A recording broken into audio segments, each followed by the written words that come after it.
weeks. 6 entrepreneurs. 1 business pitch.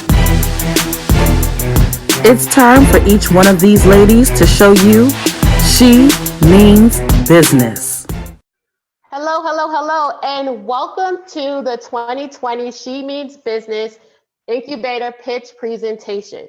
Today, we have 6 entrepreneurs that have spent the last 6 weeks completing an intensive business development program, complete with masterclasses, weekly assignments, and assistance from mentors. In the wake of a pandemic, these ladies have showed fortitude and personified the essence of grit. Before each lady takes a moment to introduce themselves, I want you to get a chance to meet our rock star mentors that have guided our presenters along the way. Okay, so without further ado, Jenny, please introduce yourself.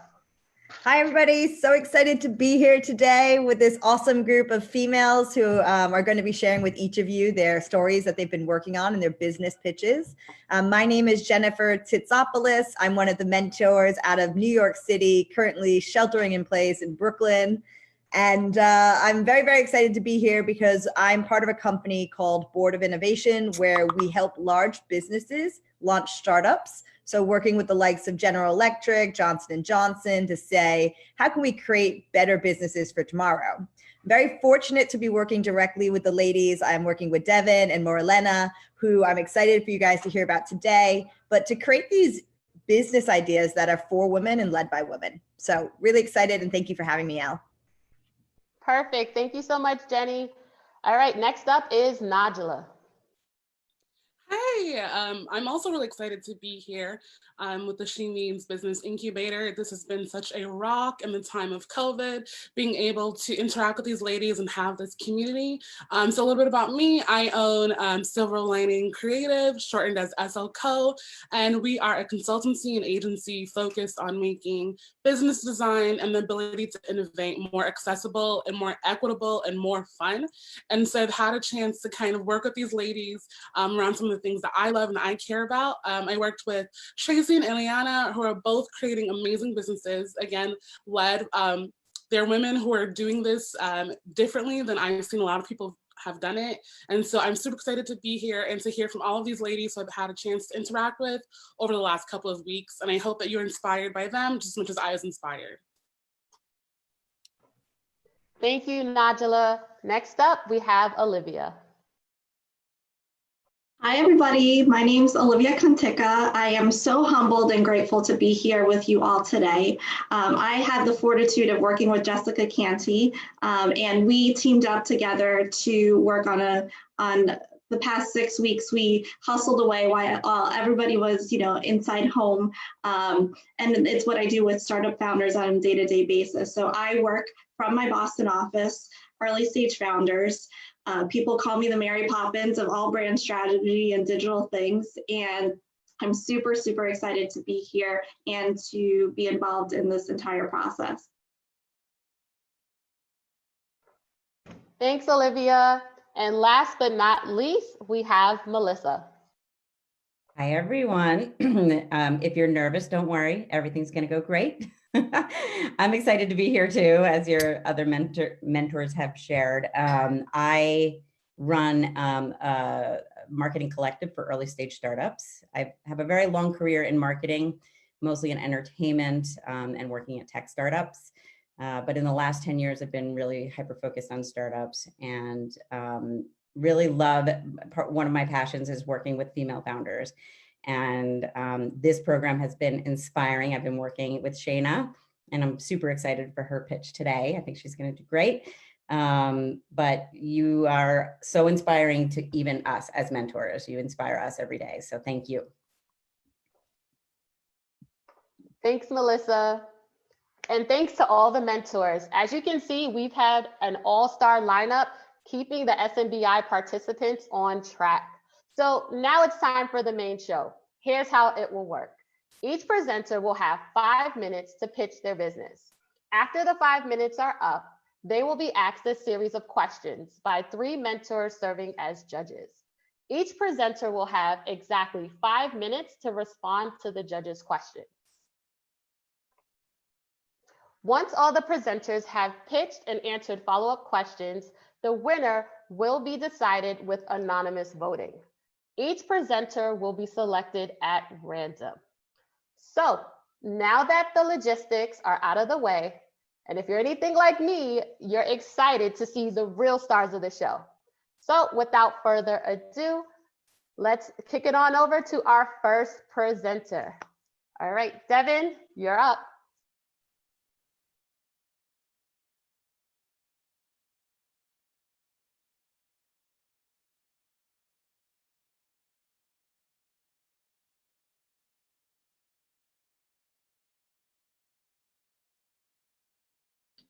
I'm sorry, are we sharing? Looks good. Okay, thank you.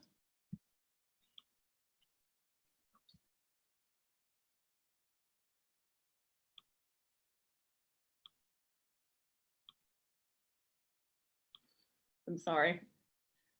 Start from the beginning.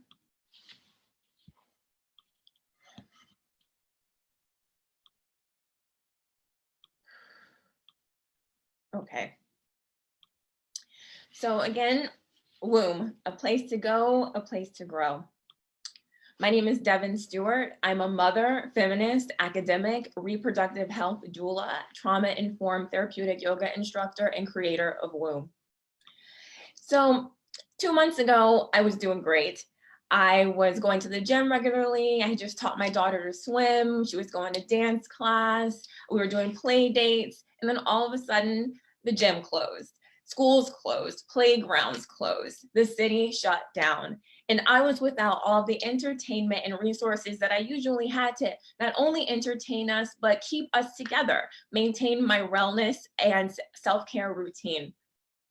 I was able to put it all together in regard to exercise at home, but the one experience I was not able to replicate would be the soothing of a hot sauna.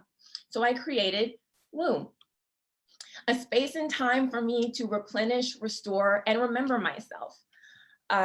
It gives me the sensation of control over my environment, carving out a moment for myself where no one is asking anything of me. It's a personal sauna tent delivered to the consumer, assembled and stored at home. And the consumer market that I represent would be 30% of women in Harlem and in the country. This is almost 32,000 women who are concerned about prioritizing their health and wellness, who are interested in buying anything that is good for them. And if it's a new technology, they'll try it. And this way, they are leaders in terms of consumer participation. On average, the average woman spends about $6,000 a year in beauty and wellness. And from surveyed customers, 95% of them are more than willing to spend up to $250 on a one-time purchase for wellness accessories, such as a sauna tent at home. There are competitors. This is a growing international market, the portable sauna tent market. The competitors that I have found, they are selling the exact same tent, however. And of course, there will always be the out-of-home sauna at the gym, maybe bathhouses and spas. But what they don't offer would be the security desired in this post-pandemic world. We don't know how clean they are. We don't know who's going to be there. Womb offers the consumer the autonomy and control over their environment and a sense of security in a time that is full of uncertainty. So the product is a canvas sauna tent and heater priced at $250. Our method is going to be direct sales with marketing strongly on Instagram via customer engagement. We've already been doing this by researching the product space heavily to see how people are doing, what people are doing to keep themselves together. Our financial vision for the year of launch, which will be 2021, would be selling 34 units, totaling $88,500 gross. The cost of production will be $2,100 about, and our net will end up being $6,392. Again, my name is Devin Stewart. My vision is Womb, a space to go and a space to grow. Thank you very much.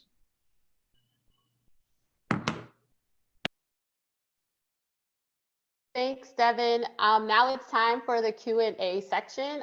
Judges, you may ask your questions. I can ask a question. This is great. I want one. Can sign me up right away. So beyond 2020, how do you plan to scale the business? I plan to scale the business first by integrating some remote yoga instruction or package classes, as well as meditation guidance. So that will be for the next year. For year 3, I would like to create a subscription business, a monthly subscription for people who don't want to keep the product at home. Makes sense. Great. Thank you. Hi, Devin. Olivia here. In terms of your customer personas, could you tell us a little bit more about who you're targeting? Is it males, females, the age group, maybe a little bit about their professional background, if they have family or kids? So the target consumer for womb would be women and femmes. This population really needs safe havens, positive spaces for them to go where nothing is asked of them and they are able to just be. They are wellness forward. They are health and holistic being forward. They pursue all modalities of health and wellness. Their educational background is truly diverse. Other than calling them educated, I want to call them informed. They are aware of the environment around them. They seek information. They are forever students. They are proactive, again, about bettering themselves holistically. This is a holistic thinker. And in terms of demographics in regard to age and income, well, this really is a 0 to 99 situation in regard to age. At any point in time, my consumer will find themselves interested in their growth, interested in their holistic health, and will be attracted to womb. And income bracket, it's not that it's irrelevant. However, my consumer is willing to reach for whatever will benefit them. So it may not be technically in their budget, but it's not regarded as a purchase. It's regarded as an investment in themselves. So it's almost limitless what they will spend on themselves. Great, thank you. You're welcome. Thank you. Hi, Devin. I had some questions on kind of the physicality of your womb tent. You mentioned that one of your target markets are women in Harlem, and so I'm assuming apartment living. Can you just talk a little bit about the size, like specifications that'll make it work for apartment living, and any safety issues with the heater? Okay, so thank you for these questions. First, I would like you to see behind me, this would be the inspiration for the prototype. This is a tent that is sitting on my bed in my Harlem apartment right now. So it fits me. I am almost 6 feet tall. So sitting down, I have space above me and space around me. Also, this will be a collapsible tent. So if people don't want to keep it up all the time, it'll be easily to deconstruct, fold away, put in your closet. It's easily portable. It'll be able to be put in a bag and taken out with them as well. So I hope you can see. I'm going to stand next to it. I'm 5'10". The height of the tent is 30 inches tall. So it's not that big. It's about 2 yards around, so that's 6 feet in circumference. So your concerns about the flammability, I guess, the fire concern, because we're talking about heat here. So we're going to have an external heater. There's going to be an exhaust extension to the external heater, and the hot air will be blown into the tent. And I'm going to be using a fireproofed canvas. Okay, thank you. Just one question on the heater. Is there, or with your mission, are you looking to make this more sustainable than other personal saunas? And I would love to hear a little bit about that. Absolutely. So that sustainability is one of the key concerns of my market, first of all. We are interested in being ecologically responsible. This is not the time to be reckless anymore. We're trying to heal the wounds that we have as a collective enacted on this planet. sustainability is key in mind.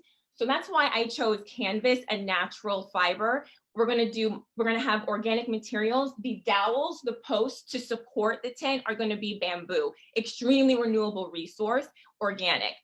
And also the fireproofing material is gonna be, the fireproofing seal is gonna be an organic product as well, down to the thread. So that is a key tenet in terms of what our values are. Okay, thank you. Thank you. Okay, very good. Thank you, Devin. The next presenter will be Tracy.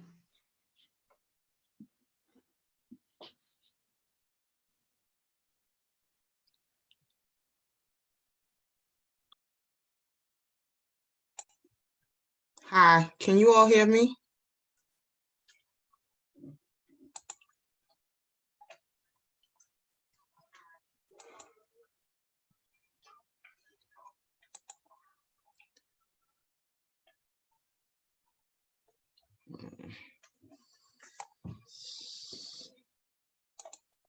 It's not coming up. Oh, gosh, come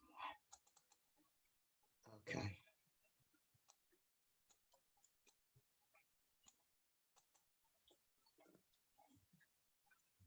Can everyone hear me? You sound good, Tracy. Let me know when you're ready to start and I'll start the timer. Okay.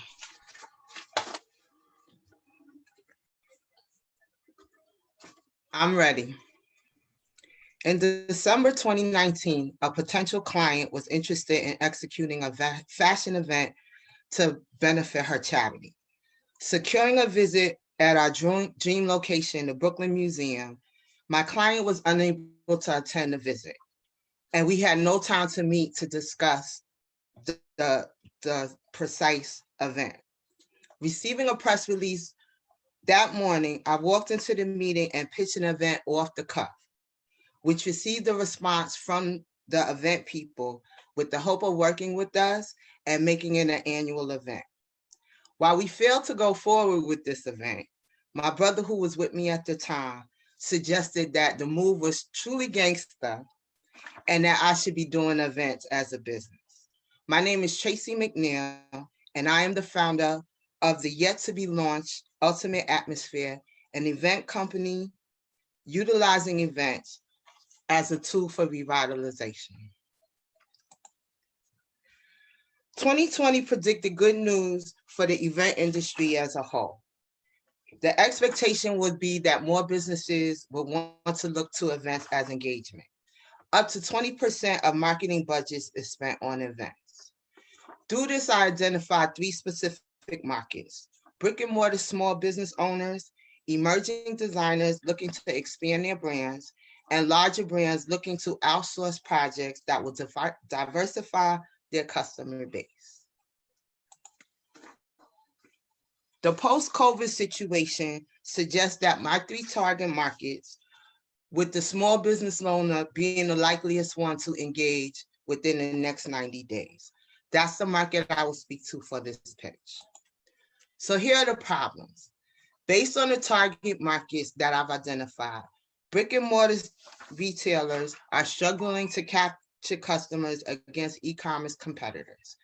Emerging designers seek opportunities to develop awareness of their brand through events, but lack the experience, time, and budget and constraints that challenge.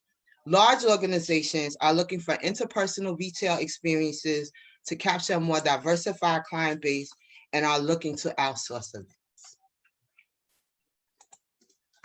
The solutions. By utilizing events as a tool to revitalize, my business will create the following. Bespoke shopping events will assist brick and mortar stores to reinvigorate their businesses. Unique, intimate fashion presentations to reinvigorate the New York fashion community, and major retailers are seeking to regain sales in stores after pandemic e-commerce surge. My strength is logistic execution, attention to detail, and ability to ideate, which responds to our clients' needs. Additionally, in our capacity to serve, we anticipate long-term and repeat business for each of our target markets. We are different because not only of my years of experience in the industry, but also because of my ability to acknowledge and represent diverse perspectives.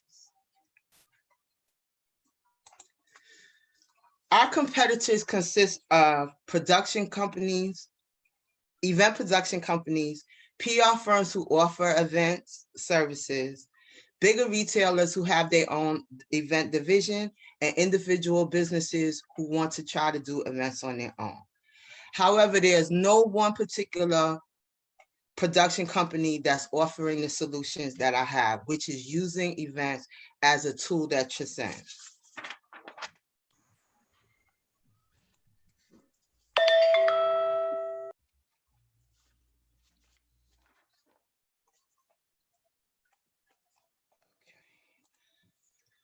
Our 6-month strategy going forward would be a combination of helping small businesses, designers that emerge, and larger businesses who are trying to come back in the holiday season. I'm focusing on small businesses because they are the group that's likely to need the help the quickest going forward. We are looking to secure $12,500 to start the business, which will help with our target market, launching our website, creating a media kit, and hiring support.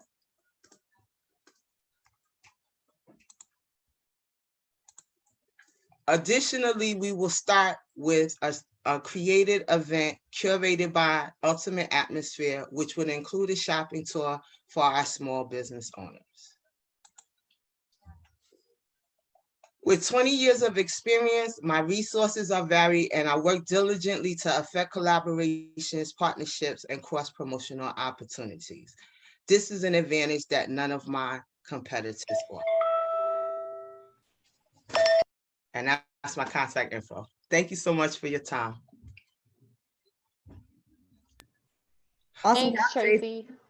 Great. I am first up to ask you a question. Thank you for taking us through this. I personally love your attention to detail. I think it comes through in who you are as an individual and as a leader. I believe I could trust you to make sure all of the ins and outs of an event were planned. My question for you is understanding how this kind of COVID pandemic is impacting your business. I know we started this process before it happened, so wondering your thoughts there.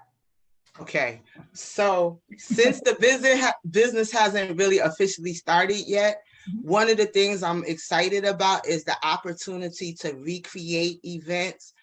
For example, New York Fashion Week has to be positioned. So actually looking to do smaller events is something that I would be willing to get in and do. I mean, the fashion world is, everybody's changing. And I know virtual events are a big thing, but I'm sure once we reopen, people are going to be really excited about getting out and being able to engage again.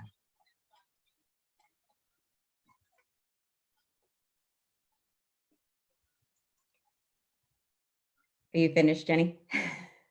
Okay. Great presentation, a lot of detail. I actually just want to clarify, you said your startup costs were about 12,000. Did that include the cost for the first event, the launch event? No, the costs are actually to target market. Like I created a survey that I didn't get to execute, so I would be doing that. I want to set up my website. I have an opportunity to get a professional to help me with a media kit, so I would be able to also push advertising. And then, as my mentor will tell you, I'm very technically challenged, so I would like to hire at least one person part-time to help me with putting all that kind of stuff together. That was actually going to be my question. What would be the first hire that you would bring in? Probably someone a tech dude. I need a tech dude for sure. Okay. And then do you have an idea of what channels you'll use your marketing spend in? I mean, obviously you have experience with PR, but are there other channels you plan to? Well, I know I have over 1,900 quote unquote links in LinkedIn. I just recently joined Instagram, and so I follow people and tag people all the time. So those are the two things that I'm going to do. I actually created a 30-day social media calendar, And I'm looking to implement that in June as a way to create credibility for myself. That's great. Thank you. You're welcome. Hi, Tracy. Thank you so much for your presentation. Somebody that works in brand strategy and marketing, I really enjoy events that really capture an audience. One of my questions is that marketing spend and budget for brick and mortars tends to go, or at least the trend right now is going towards digital marketing, so paid ads, that sort of thing. What are some of the reasons why a brick and mortar store would use an event-based marketing strategy instead of some of the digital marketing campaigns that others are doing today? Okay, so specifically, I'm focusing first in my own neighborhood where I have met with different businesses who are brick and mortars. All of them are closed down right now. So, and one of the articles that I read recently suggests that the small mom and pop stores are the ones that are going to fail immediately coming out of this crisis. So I believe I'll be the person to come in and help them coordinate, whether it's a trunk show, whether it's a fashion presentation, whether it's a furniture or a candle making thing, whatever the store is doing, I will help them to be able to do something to engage people. I also believe that with all of the news about businesses coming out and surviving, that would be a good press item to generate buzz for the actual businesses and hopefully for myself as well. Great, thank you. Excellent job, Tracy. And just to let you guys know, the chat on Facebook is going crazy. They say you guys are doing an amazing job. So keep up the good work. All right, our next presenter is Shayna.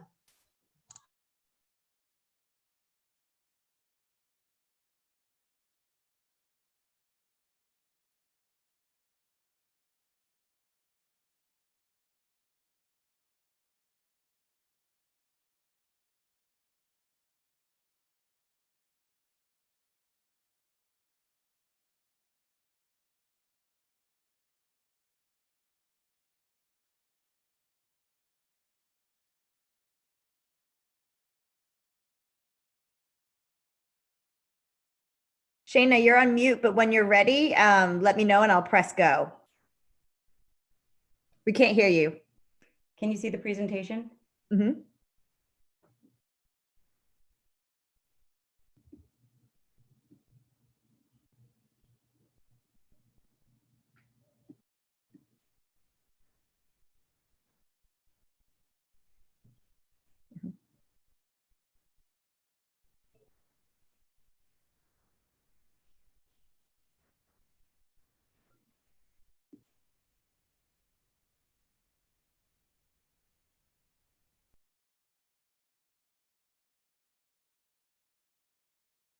Still on mute. Now you're off mute, but we still can't hear you.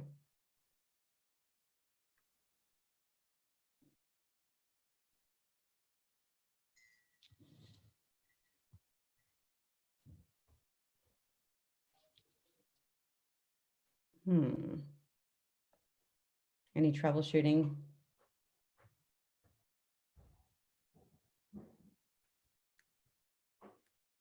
Okay, so what we'll do is we'll go to the next presenter and then we'll come back to Shayna's presentation.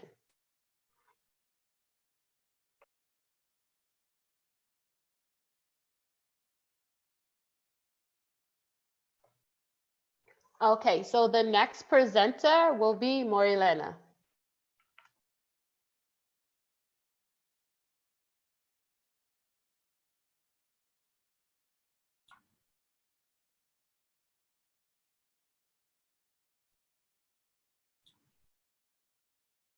Marilena, let us know when you're ready to go. We can see your screens if you click present, and then I'll set the timer.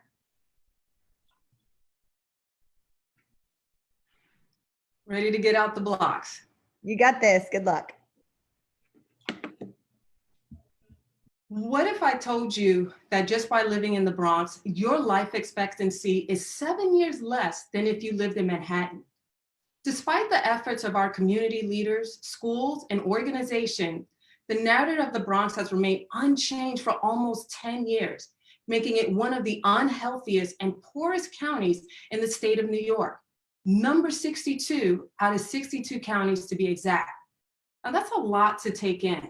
So imagine for a second the feeling of having to live it every day. Hi, my name is Moyalenga Wales, and I am the founder and CEO of Equity Design. My personal narrative, from schoolyard tag champion to representing the United States and winning gold in Korea at the 2017 World Masters Athletics Track and Field Championship, has fueled my desire to create a social enterprise focused on changing lives one community at a time. Equity Design invests in the health of underserved communities through the design of physical activity programs using data and an equity lens to shorten the gap between health, wealth, and life expectancy. So how do we do this? So we use a non-traditional approach to health and fitness in order to improve the lives of minority communities in the Bronx. We are fortunate to be living in a time where the right data exists so that we can ask the right questions. Because in the business of changing lives, there is little room for error, which is why our programming has been uniquely designed to capture and analyze data while tailoring the offerings to our customer and users' needs using an equity lens. So listen, we understand that not everyone has a positive and healthy connection to physical activity, right? Let's be honest. So that is why we dispel the whole no pain, no gain attitude and camouflage the fitness with fun, engaging activities customized to combat the health disparities and inequities in each community. But here's the thing. The change in behavior and attitude towards physical activity isn't just a Bronx thing. Don't let them fool you. It's a national thing. Did you know that as a nation, we spend the most in healthcare, yet have the lowest life expectancy and the highest chronic disease burden? In 2019, over $3 trillion were spent in the United States, with $88.9 billion going towards government health prevention and activity programming. New York State spent $45 million, and New York City spent $11 million on programming impacting health disparities. With all the access to funding, why hasn't the problem been solved yet? So here's the thing, right? In conducting our market research and in an effort to build relationships, we held virtual tea and chat sessions with leaders in each of our markets, including a representative from the United States Department of Health, the Bronx DA's office, and executive director of a Bronx faith-based organization. What we gathered was that organizations resort to a check-the-box approach to physical activity programming because they neither have the time or expertise.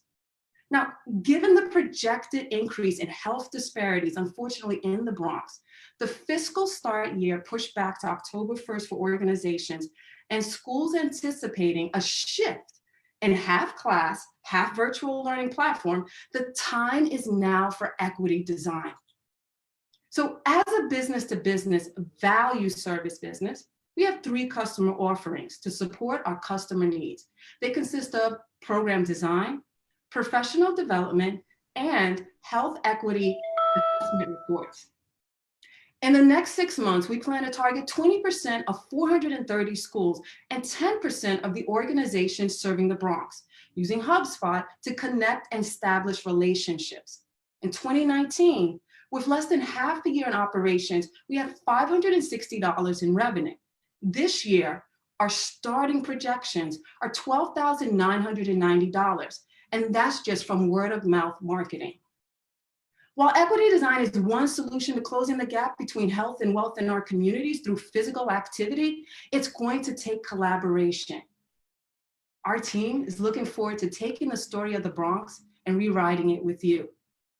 Allow me to reintroduce myself. My name is Moyalenga Wales, champion of equity and champion of the Bronx. Thank you.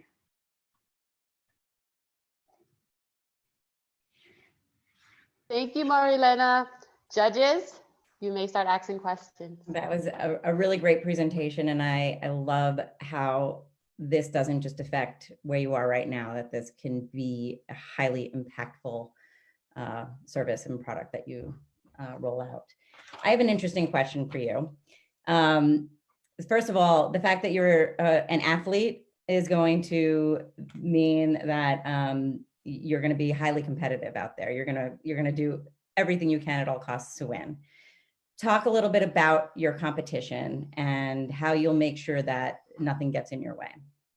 You know what, that's really a great question. And so what I did was in my appendix, listen, in terms of competition, in order to close the gap between health, wealth, and expectancy, actually our competitors will become our partners. And so the reason why I say that is because this is a fight that I just can't do alone. So yes, we have the YMCA. Yes, we have Planet Fitness. And all of these are, whether it's community fitness or whether it's a commercial gym, I'm going to need the help of all of our competitors to be able to really close this gap. Now, see, there's also the competitors of the systematic, behavioral, and the attitude. And that's going to be difficult as well. And they range from a negative experience you might have had with physical activity, as well as the rise of social media and the use of technology.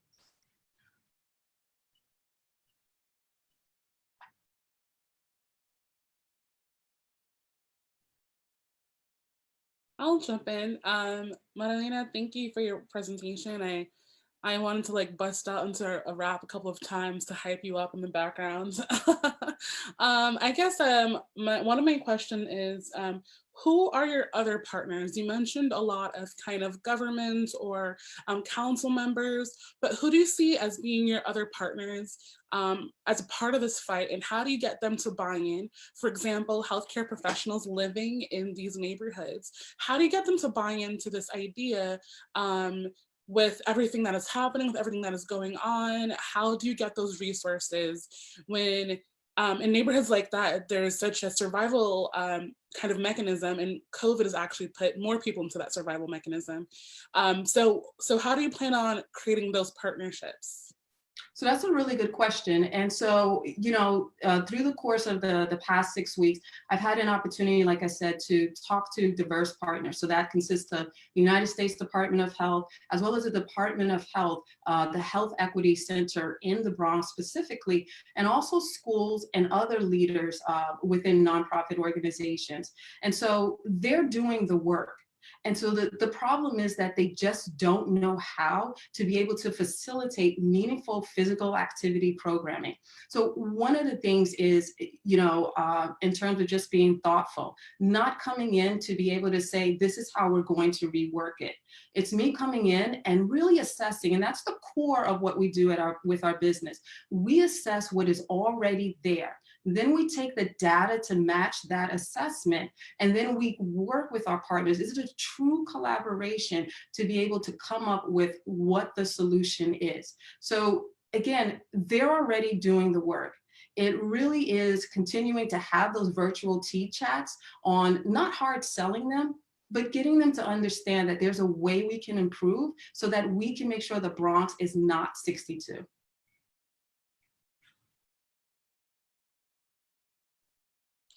Thank you so much. As a fellow New Yorker, I personally have seen some of the obstacles and friction points, especially in New York City with some of the public school systems in terms of things that haven't excelled or grew as quickly as they needed. So my question is, as a startup founder, what are some of the friction points that you've seen throughout the growth and development of your company, and how have you approached those friction points and potentially pivoting your business model? So one of the things is, so we are a very, we're in hands-on, and we're very it's an in-person. So what I've done is to be able to take, using my instructional design and education background, take what we would have done in person and switch it to a virtual platform. And so it's not just, hey, equity design, let's put a camera down and let's really pump out these push-ups. I'm not taking that approach because, again, I'm thinking about equity. So in order to do that, what we plan to do is pivot to a virtual platform using physical education as a way to connect families and to connect youth and individuals to have them have a positive experience with physical activity. So it is about connecting with the schools connecting with the organizations, and not just being thoughtful about our approach to physical activity. And so that's why we're looking to switch to a virtual platform as one of our offerings.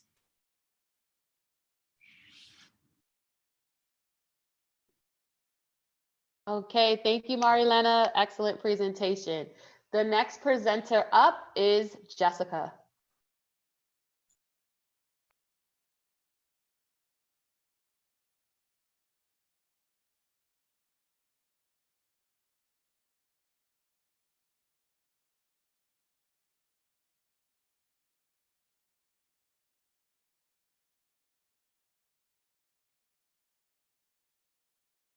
Okay, Jessica, we can see your screen, so just let us know when you're off mute and ready to go, and I'll press go.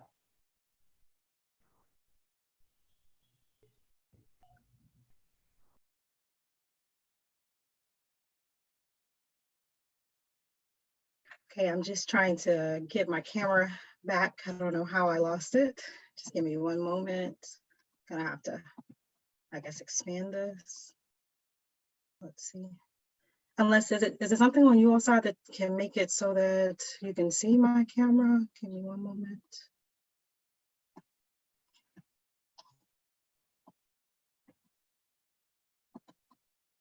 The option on my side is gone. So any technical assistance you all could provide will be greatly appreciated. Here we go, start video.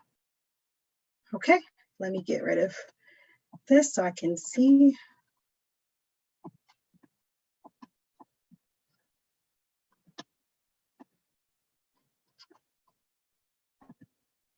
Okay, can you all see me and can you hear me? Looks good. Okay, because I can't see you all anymore. So I'm hoping that you all are smiling back at me, and I'm ready to get started. Great, go. Hi, everyone. My name is Jessica Canty. I am your life and career strategist. I have a passion for helping people go from unfulfilled jobs to their dream careers. That's why my team and I love to help our clients with career path planning, resume and interview refinement, and reputation revitalization. But we don't stop there. We provide a tailored work journal that coaches them daily towards a career they're passionate about and earning their desired salary. Now, you might be asking yourself, why is this important? Why now? Excellent question. According to the US Bureau of Statistics, the unemployment rate in March was 4.4%. That means over 7.1 million of our fellow Americans are finding themselves in unemployment. And if you're looking at the numbers on the screen, you see that each generation that is currently in the workforce is being impacted by this. Whether you're just starting out as an entry-level position or you're counting down the days towards retirement, it's clear by these numbers that employees need help navigating an uncertain job market. Like our clients, we help entry-level professionals, intermediate professionals, and experienced professionals like Christy, Olivia, and James. Let me tell you a little bit about Christy. Now, Christy, she's a pro at this. She's been in her career field for 30 years, and she's ready for opportunity to chase her down instead of chasing it down. The challenge is she doesn't have mentors in her workplace to give her guidance to accomplish her goals. She feels like she's got so much vision, but not enough hours in the day. She's a little bit different than Olivia. Olivia has been at this for about 20 years in her field, but she's so frustrated. She keeps training her replacements. She feels trapped in her current position because of her credentials. She just doesn't have the vocabulary to advocate for a raise. Now, James, I'm so proud of James. He just recently graduated grad school. And if you talk to James, he's always saying, I just want to live my best life. If you ask him, what does that mean, James? He would tell you he wants to be able to pay back his student loan debt, live comfortably, independently, and provide for his family. The struggle, though, the brick wall he's hitting, is that he doesn't want lowball salary offers due to his perceived minimal experience. Now, my competitors have tried to help my clients, but they've fallen short because they're gender specific and they only give a career advice for about less than a year, and it's very limited in nature. Whereas when a client decides to work with our work journal, they have their travel size career coach in their purse or book bag. They've got the tools to make their resume valuable real estate.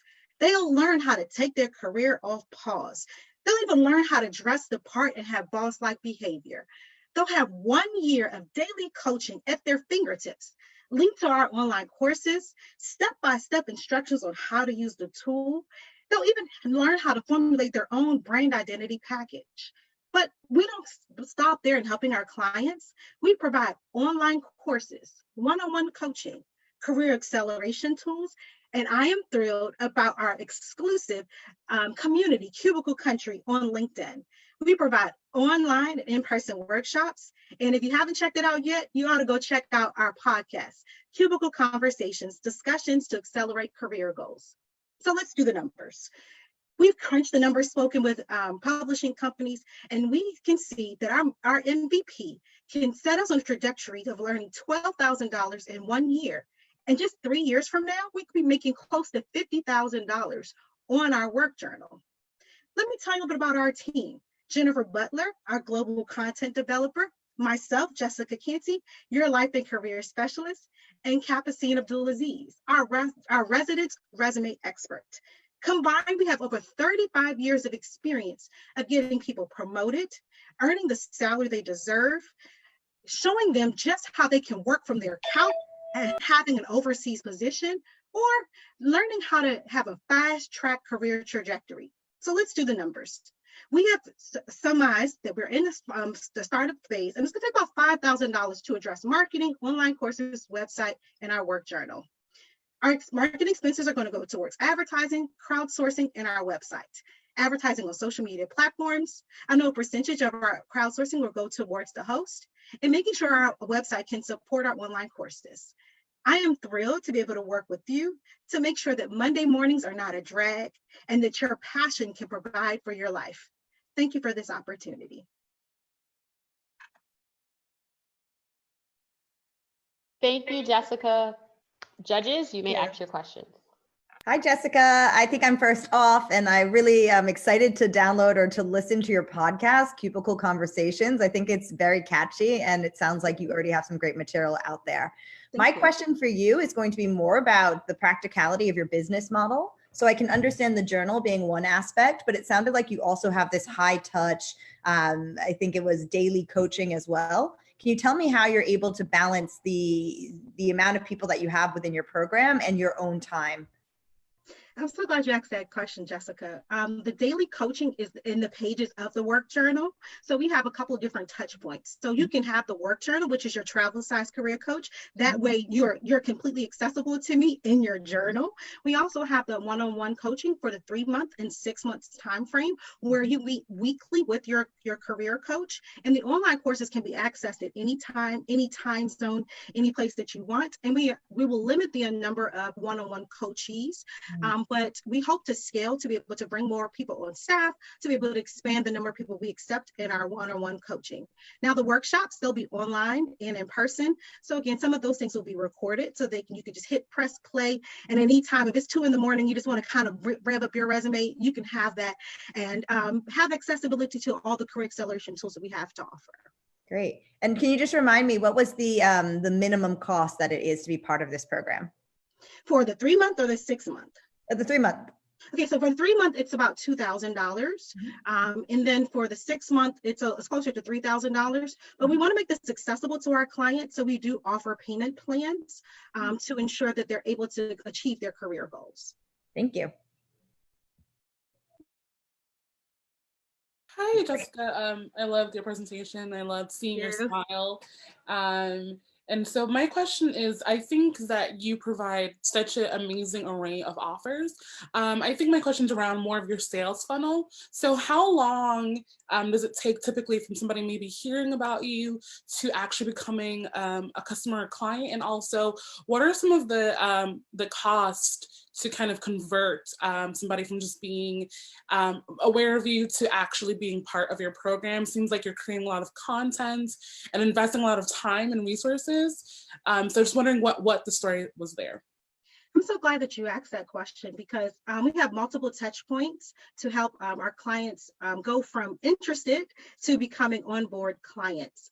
So everything from working with, you can have a touch point of our podcast, you can join our LinkedIn group at no cost to you. You can find us on Instagram, YouTube, Twitter. So this is a great way for them to be able to get in contact with us. And it's pretty much a two-step process. So all you have to do is educate yourself as to what it is that we do, and you can hop on a call with me or one of my members of the team, which is completely free, so that I can kind of give you some information around what we offer, find out what your unique challenges are, so that we can see if you're a good fit for our one-on-one coaching program, or possibly suggest our online courses to you.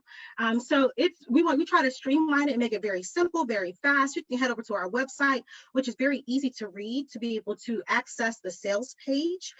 So it can go from idea to connection, and we're working together. I believe you asked about essentially how many steps would it take for them to be able to work with us.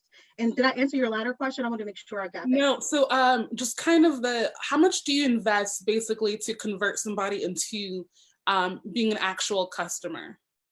Absolutely. I'm glad you asked that. So as far as we're investing in the marketing, the online platform. So we're going to be advertising, so about $1,000 in the advertising space. In terms of marketing the work journal, we've already spoken with the publisher, and each work journal is going to run us about $39. To be able to, so that'll be an investment for each of the work journals that we have, but we've located a publisher that will allow us to do on-demand publishing. So that price may vary depending upon the demand of the work journal. And currently we're spending money on the website, which is running us about $25 a month. So as of right now, there's not a lot for us to have to invest in terms of getting someone to be on board and client, but we do want to eventually scale. So that's where a lot of the investment will go. Okay, thank you so much. Thank you. Great presentation. Definitely a much needed product for everyone out there. And because both mentors took the two questions that I wrote, I'm going to pull one out of the bag. And this is an important one because I think it helps kind of tell us a little bit more about yourself. What entrepreneurs do you admire and why? Oh, great question, Melissa. We're going to have a one-on-one chat after this because I can go for hours. One entrepreneur I most admire is Marshawn Evans Daniels. I actually went to one of her conferences. And the reason why I admire her is because we have a fellow background, and that she competed in Miss America, I believe it was, and I served as Miss Bowie State University. And I think it's a unique experience because it teaches you to be polished, but it also teaches you to pick yourself up and to be tenacious. And she marketed herself as the millionaire mentor. So she has grown businesses, but what I most admire about her is that she has a heart for her clients. It's not just about the dollar signs, and I believe that's a business model that I come from, that I understand that the capital helps me to get the materials in the hands of my future clients, but I'm really concerned about making sure that their unique voice is heard, and that they learn what their superpower is. So many people don't know exactly how to market themselves, how to have that elevator speech. And so Marshawn does a beautiful job. And if I could just be just a 10% like how she is, then I know the world will be better for it.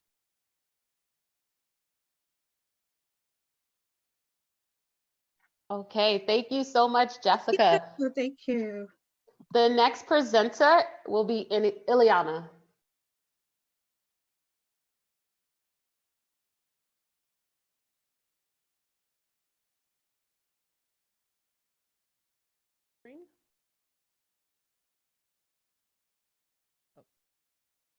Can you guys hear me? You can hear me? Okay. Yes. Wonderful. Okay, I'm ready to go. 4 minutes on the clock, 5 minutes. Okay. Hi, my name is Eliana Cardeño, and I am the founder and CEO of Kiyomi Beauty, a subscription box business sending endless Korean beauty discoveries right to your doorstep. I first fell in love with Korean beauty while working as a model in South Korea and getting to work with all these different brands and testing their products for their effectiveness. While learning about Korean beauty, I realized that Korean women approach their skin and self-care the way that I learned to approach it from generations before me while growing up in Colombia. Not only that, but Korean beauty is known worldwide as having some of the best and most innovative products and ingredients. And the US is finally starting to take notice. However, for all of these similarities that I just mentioned, and for the popularity growing here in the US, I have noted that there is still a huge lack of beauty companies that are targeting the complex skincare needs of women of color. There's also a huge lack of education and understanding on how to build a proper multi-step skincare routine. And there's a lack of access to all these amazing products and brands that I just mentioned. Kiyomi Beauty is looking to solve all of these problems by providing a product that is geared towards different lifestyles and skin types, that has easy to use instructions, that has an affordable price point, and that will change your daily skincare routine. As you can see here with the $30 million in revenue in the US alone, as a standard, more and more women are opting to get their skincare products through a subscription method. And this is for a number of reasons. One of them, who doesn't love getting a gift at home? And secondly, it really reduces the hassle of having to go to a store and checking out all these different products that you don't know. Our two target markets are the millennial women and the Latinx consumers and women of color. The reason we're choosing these markets is because they are the fastest growing markets in the US. We have some of the highest propensities to buy online. And just like Korean women, we have a really high affinity for varied skincare products. Just with Latinx women alone, we will account for 43% of all e-commerce global spending by 2021. With Kiyomi Beauty, our box and our pouch, we are looking to change the way that women take care of their skin. We have two subscription options to choose from. Our KB box is a seasonal box that comes with 6 to 7 full-size products and has a price point of $39.99. And we have a monthly KB pouch that has a price point of $9.99 and comes with 4 sheet masks that are super easy to use. In our year one, with just the KB box, we had a revenue of $15,000. And we are on track to double that by the end of this year. We have also only an 8% dropout rate in our subscription model. And all of this has been done just with organic sales and marketing. We are aware that there's quite a few competitors out there. However, Kiyomi Beauty is looking to fill in the gaps left by other K-beauty companies. And we are looking to do this by having detailed curation, affordability, bilingual education, and an opportunity to really test and experiment with bigger and more products available. Just with our subscription model alone, we have seen that we have an average LTV of $159. Based on these numbers, we can conservatively say that we can project a revenue of $120,000 by 2023. And this is just the subscription model alone. There is still room for a lot more revenue that can be generated with other options. These include monthly events, really curated partnerships like the one we are working currently with Beauty Entourage, which is a bridal event company that is looking to send the pouches to their customers, and curated content for both our website and our social media. We are looking to raise about $10,000 to help us with our future roadmap, including a new website that will have more accessibility and education, a la carte products for sales, and a reward system for our customers, and most importantly, the launch of these specialty boxes that will have a higher profit margin. I am a program manager and an international model that has firsthand experience working with Korean beauty. I created Kiyomi Beauty not just to share my passion for skincare, but also to empower women in their skincare journey. So I hope that you are now ready to make self-care a part of your everyday routine. Thank you. Thank you, Ileana. It was a great presentation. I'm Thank you. Also very excited for this product as well.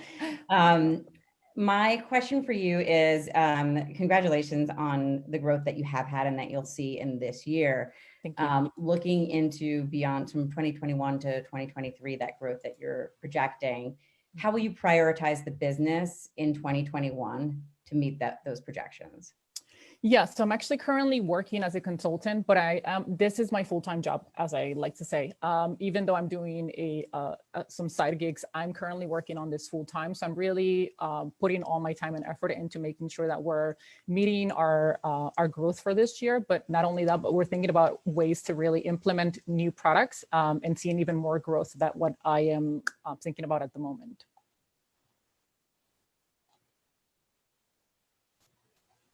Thanks so much, Eliana. I'm actually a huge consumer in terms of this market, so I might be a future client of yours. But my question is, as far as actually qualifying the products that go into your box, can you tell us a little bit more in terms of how you actually find the products and some of the criteria that you use in order to finally say, yes, they're absolutely being placed in my boxes moving forward? Yeah, so as I mentioned, I lived in South Korea for 2 years. So I had an opportunity to work with a lot of brands and really like make some deep connections with companies both here in the US and in Korea. The way that I work is based, especially for our seasonal box, we really focus on the skincare needs of the person based on the seasons.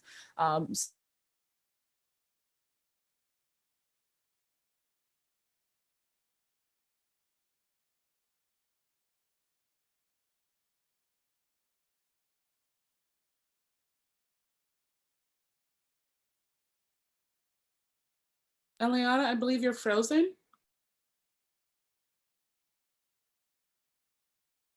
Okay, yes, I think Ileana froze. Okay, so we'll give her a chance to, I guess, come back in, but until then, we'll move on to the next presenter. Or is she coming back now? Hi, I don't know why my call just dropped. I apologize. So as I was saying, I work with companies to send me samples beforehand. I test the products. And then based on testing, I also share with some of my friends to make sure that it works for them. Different skin types, different skin tones, different lifestyles. And then based on that, I curate the boxes. And I wanted to show you guys my pouch design, which I'm obsessed with. And this is what our box looks like. So this is what you would be getting at home. And yeah, I hope that answers your question. And I think I'm the last to ask questions here, but Eliana, this sounded like really excited. I think I need some of this self-care or facial care for my at-home routine at the moment. My question for you is going to be twofold. One, I'd love to hear about what you need from us in terms of your audience to customize and curate it for them. And then two, what do you believe your biggest hurdle is going to be as you move forward? Yeah. So for the first question, I mean, as far as like as a customer, I would love to hear your feedback as far as like what are some of the problems that you face when you're thinking about your skincare and your self-care? Is it that you don't have time to use a lot of products? Is it that you, think that they're not for you? Is it that you've never tried skincare and you're afraid to use skincare? Because I love to be able to use that to build more education into my website and into our social media. So I would love to hear that. Secondly, are you scared of using these products, right? Are you scared that because they're made in Korea, they're not made for you? I'm Colombian myself, and I think what really fueled my passion for Korean beauty is the fact that it was so similar to my background and the way that they viewed it, like passed on generation to generation. So I'd love to hear your feedback about that. And as mentors, I would love to get your feedback on any marketing that you think made really work well for this, especially during COVID times, as we're moving not into this idea of like seeing each other face to face, but really doing everything online. Again, as I mentioned, all of this has been done through organic sales. And I think I'm just a little fearful of like the paid advertisement, but I really need to get on that because I think it's an important and it's a market that I haven't sort of touched upon just yet. And then the second question, remind me again, I'm sorry. Yeah, it's just what is your biggest hurdle moving forward since you've already done such great work in the market? Thank you. I think my biggest hurdle is just making sure that I'm really getting all of these products out there to as many women as I can. And then secondly, I would really, really love to be able to have this sent internationally. I just need to figure out what's the best shipping process, right? Shipping right now is at such a difficult time, not just with COVID, but with the fact that the prices are going up. extremely high. So I think that for me. And then currently I'm working with my mentor Najla on rebuilding my website because I really want it to be a lot more user.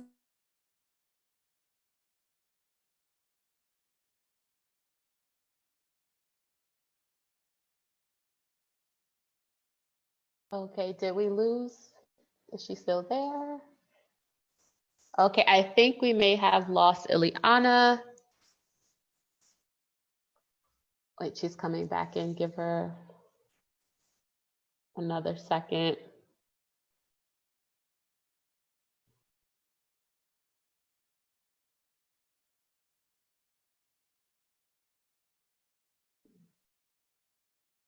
Okay, so she's trying to come back in. So while we're waiting for her to jump back in, we will move on to the next presenter, which is Shayna.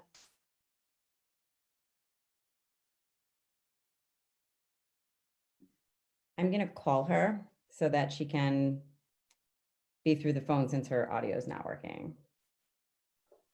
Okay, thank you, Melissa. Shayna, just put your computer on mute or like turn off the audio off. Okay. Can everybody hear her? All right. Let me just share my screen. Where there's a will, there's a way. That's right. There's always a solution. Yes, always solutions. Okay, I am ready. Greeting. Great afternoon, inmates. Welcome to Le Hotspot. We are an online ecosystem where consumers can share, find, and shop quality health and wellness cannabis products powered and pioneered by women of color. We exist to honor the legacy market, domains for the marginalized, which many regard as the Black or illicit market. We believe that's disrespectful because to us, cannabis was ours in the first place. We are the original cultivators and practitioners. This industry was built on our backs, and we survived despite the lack of federal government protection or help. 2 words, Harry Anslinger. Let me start off by saying I am not here to convince you to believe in cannabis. It is not a religion. There is a proven science behind this plant, letting us know our bodies use the cannabinoids to balance. When President Nixon signed the Controlled Substances Act into law in 1970, cannabis was regarded as having no medical benefits in the likes of heroin, which we know is not true. Today, CBD is a buzzword in our communities, and cannabis is deemed as an essential business in the wake of COVID-19. While we don't qualify for any disaster relief or assistance. Essential, huh? Funny, because people of color are still rotting in prisons over this plant. And cannabis remains the most policed crime in New York City. To serve our clients, we implement a holistic approach to wellness and cannabis science to modulate our endocannabinoid system because we all have one, and our bodies makes its own cannabinoids. You will find CB1 and CB2 receptors discovered by science in 1988. So we infuse cannabimetic substances, meaning essential oils, and practices like meditation to nurture and balance our ECS. According to Forbes, people between the ages of 25 to 44 comprise 45% of cannabis consumers, and women dominate the market. Based on this, we are serving this customer base. And we plan to address the fact that people of color constitute less than 5% of businesses in cannabis. Yet, we make up over 80% of marijuana arrests. We are an ancillary business, which means we are non-plant touching with a hybrid business model serving B2B and B2C in an online Google marketplace. Most of our traffic comes from New York market. I'm here right now in Bronx, New York, which constitutes about 85% of our user base. Now, we are building a portfolio of partners and stakeholders. We've listed a few here. Our research indicates that our integrated holistic approach, where consumers can learn and understand the essential role of therapeutic applications, will see significant growth in the global cannabis marketplace. Today, 33 states have medical markets and 11 have recreational. There are 3 key factors that are driving the market growth in the industry right now. Number one being legalization of marijuana. Over half of Americans are ready to legalize. Congress just last year introduced the MORE Act, which is the Marijuana Opportunity Reinvestment and Expungement Act, landmark decision-making that would legalize marijuana in all 50 states. Number two, with the passage of the December 2026 Farm Bill, there has been a dramatic reassessment of CBD, with major retailers like CVS set to sell CBD topicals through its 800 stores. And lastly, with cancer being the second leading cause of death in the world, CBD is a proven chronic pain management tool. Now, really quickly about me, you see this beautiful resume. I'm an MP graduate, recent graduate of the She Means Business Incubator Program. That's all great and dandy, but guess what? Most importantly, I'm a cannabis advocate, patient, and ally on the road to legalization. This is our contact information. Please keep in touch. You'll see the link in the bio. Please check out our petition to officially end marijuana prohibition here in New York. We are have this ongoing petition to Governor Cuomo and Senator Stuart Cousins. Please sign it and join us. And last but not least, love and light to our competitors, our allies in the space that are doing the work and fighting the good fight with us. What makes us different? We will implement a social equity program where restitution opportunities are made available. There's power in cannabis, and as it goes mainstream, it's easy to forget the past. 10 years of prohibition and racially based biased policies. We refuse to have selective amnesia. And now I'd like you to meet a social equity applicant. Hi, my name is Shayna. When I was 20 years old, driving my car from New York to Atlanta, Georgia, where I attended Spelman College, I was arrested over marijuana possession in Spartanburg, South Carolina. Due to my mother being able to afford a fancy attorney, I was able to get that expunged from my record. Any questions?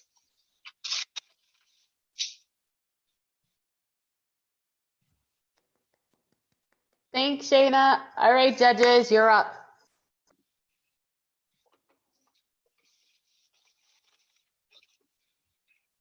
I'll go first. Shayna, I felt that I'm ready to sign any petition you have for me. I love how diversified your business is. So I guess I have 2 quick questions. The first question is, what is your largest stream of revenue? Meaning, what do you see has been the biggest thing to bring profitability to your business? And the second thing is, have you been able to kind of create this community online, but I know that's happening in person, especially with the COVID happening. I know so much of what you've done has been physical activity. So what are your plans to create that sense of community digitally? And can everyone hear me? Okay, thank you so much for the question. So firstly, we have an event series. As you said, we've popped up and we've had that interface with our clients. One of the signature events being the Vagina Marijuana Logs. We actually trademarked that event. We did it the first time in September 21st, 2019. We had 30 people come. We made about $1,000 from that event, and then we brought it back by popular demand and the great reviews that we had. There was obviously a proof of concept. And then we did the next one, December 7th, 2019. And that brought in another, influx of customers. And so that's been our proof of concept. That's one example of one of our products, the Vagina Marijuana Logs. We also have a social media page for that. And so I did talk about that in one of the slides in the financial projection slide. But the Vagina Marijuana Log event, this will be a continuum. And the beta users for that was 31 attendees, and we made $2,000 from that event. So that's one example to answer the first part of your question, which I hope I covered. And then the second part of your question is actually really, and I'm really excited to answer this. So, you know, when COVID-19 was happening, it obviously threw us all for a loop, right? We weren't prepared. I had the intention of launching another event series called Civic Spa Day. And this is actually one of my favorite events that we're doing right now, because it's an opportunity for, you know, us to bring the community together and, you know, industry stakeholders in the community, so we can hear exactly from our community members and then from elected officials and all of these professionals that occupy the space and that are stakeholders. And so a Civic Spa Day, the intention when we were originally planning was to obviously have it in person like we do all our events, but then we quickly had to, you know, get adjusted like we all had to with COVID-19. And so we did our kickoff on March 28th, and we were really, really grateful because Senator Biaggi's office, she's actually a partner of this event, and we have other partners of this event too. When I told her about it, she was super excited, and she said, you know, how can I help you? I'm in. So this will be a continual, the Civic Spa Day. We will continue to do this on a monthly basis. We just had our last one about a week ago on April 25th, and we will be announcing the May date very, very soon. But that is how we are showing up now virtually, and we will continue to show up because our communities need this information. Thank you so much. You're welcome. Thank you for the question. Hi, Shayna. I've actually worked with a handful of cannabis companies in terms of their branding and marketing strategy. And through my experience working with them, they faced a lot of community upheaval. So a lot of angst around the whole, you know, brand management and reputation in terms of embracing the cannabis company. Have you had any issues in terms of your branding and marketing strategy when it comes to some of the audiences that may not be as receptive? Let's say the older folks, that sort of thing. Yeah, absolutely, 100%. And thank you for that question. You know, obviously there's still a lot of stigma around cannabis. I hope everyone heard the passion that I have for this plant. Even though, like I said, it's very sexy right now and there seems to be a green rush, I always thought it was sexy, you know what I mean? So to answer your question, there has absolutely been hurdles when trying to show up and advertise in the marketplace. Because I'm a cannabis brand, I cannot show up like my counterparts, right? Because it's very sensitive. Facebook owns Instagram, banned, right? Violation of community guidelines. Google, I have to be very, very careful on how I create my keywords, my content, because I have run into those issues. I have tried to run ads and gotten it pulled down. I have tried to post on Instagram, for example, one of our platforms, and gotten it at, you know, a flyer pulled down with, you know, no explanation. So there has absolutely been a lot of hurdles. And I'm really, really excited to meet Melissa, who has been my mentor through this process. And we've spoken about a lot of those challenges that I've had, because those challenges won't go away. Because guess what, as I said through the presentation, cannabis is still on the controlled substances list. We still have work to do to make sure that we're humanizing this plant, which we do through our events and our experiences, to bring a human face to it, to kind of dispel a lot of those negative connotations and that stigma that still, you know, reigns prevalent today. And to kind of just answer another part of that question, you talked about older intergenerational communities. You know, when I had my launch party a year ago in July, I had it in Brooklyn. I had to like beg and plead and cry for my mom to come. And the reason why is because, as I said, I was someone who was directly affected by the criminalization of cannabis, right? I had to call her from jail, right, for her to bail me out. So when you talk about PTSD over this plant, because Black and brown people, our communities have been extracted, right, from decades of prohibition, there's absolutely going to continue to be PTSD. And that's why I'm so passionate about this. And I push those uncomfortable conversations. I've had event opportunities, you know, vendors tell me, please don't bring your product. We want you to come and talk, but we don't want to offend anybody with CBD products, you know? So I've already gotten that pushback in the community. But I love it. I love a challenge, and I will continue to show up and represent for this plant. Awesome. Thank you. Thank you, Shayna. And I guess the last question I have, just to wrap things up, would be, how has your idea changed over the past 6 weeks of working with your mentor? You have clearly a huge passion there, and I'm wondering to see how things have evolved.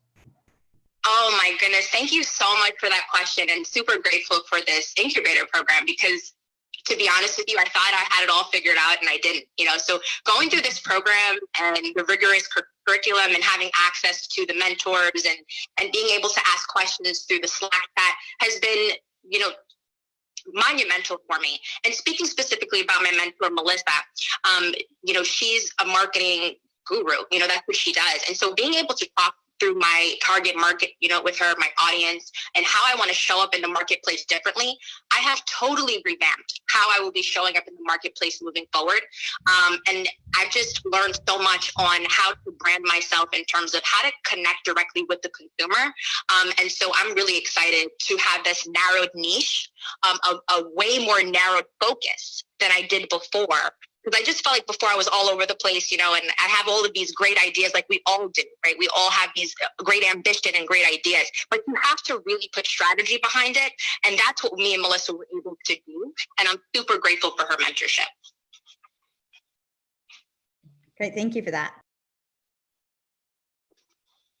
Okay, thank you, ladies. Those were amazing presentations. Everyone did an excellent job. So now we have opened up the voting. So our viewers on Facebook are not able to see it, but our ladies in the chat, you guys are now able to vote, and we will take 1 minute to tally up those votes. Okay, so stick around. If you're watching on Facebook, please stick around.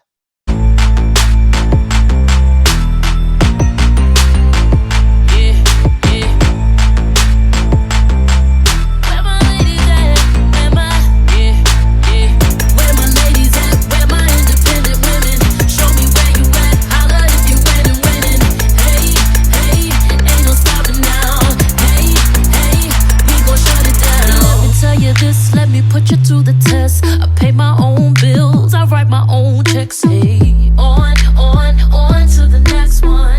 On to the next one. Let me tell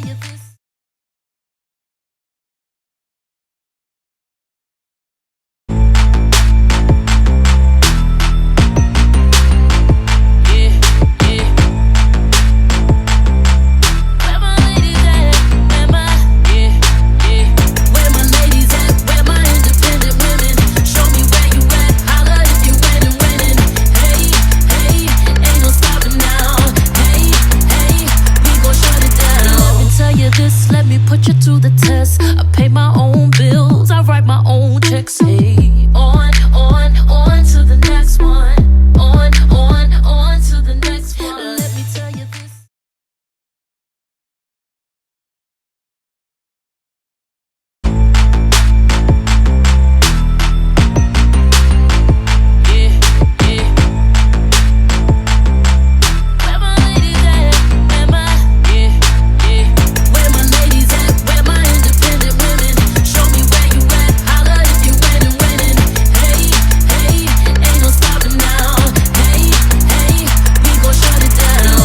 you this. Let me put you to the test. I pay my own bills, I write my own checks. Hey, on to the next one. On to the next one. Let me tell you this.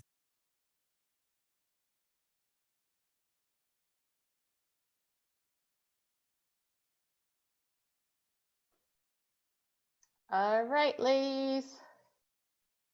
So at this point, everyone should have finished casting their vote. And I'm going to pull the poll up.